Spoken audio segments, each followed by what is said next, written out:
Mycenae looks out to the sea across the Argive plain, and its power came from the waves. They had a huge navy and were basically bully boy buccaneers who would travel out to trade and to raid across the waves.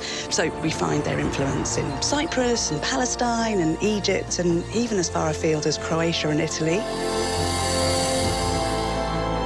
Now, this was over 1,500 years before the Roman Empire. In fact, the Mycenaean civilization was so advanced that later generations couldn't get their heads around how citadels like this were built. The outer walls of the city were so massive in scale and built with these huge blocks of stone that it was thought no human could have constructed them, and they must have been built by the legendary race of giants, the Cyclopes, and so they came to be called the Cyclopean Walls. And that's not the only impressive feat of ingenuity on show here. At its height, a whopping 30,000 people would have lived here, all needing to be fed and watered. But there's something down here that I really want to show you. It's normally closed, but the curators have said I can take you in.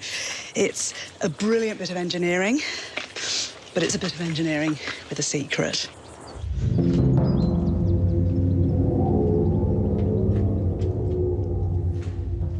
Now, in the legendary story of the Trojan War, the city of Troy is under siege for 10 whole years. Hilltop citadels, like Troy and Mycenae, were especially vulnerable to being besieged, and access to fresh water was a matter of life and death.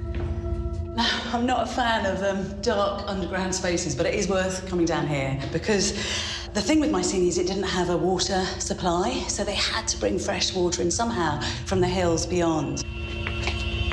So, they dug 18 meters down into solid rock, laying a series of hidden underground pipes to deliver fresh spring water from 360 meters away.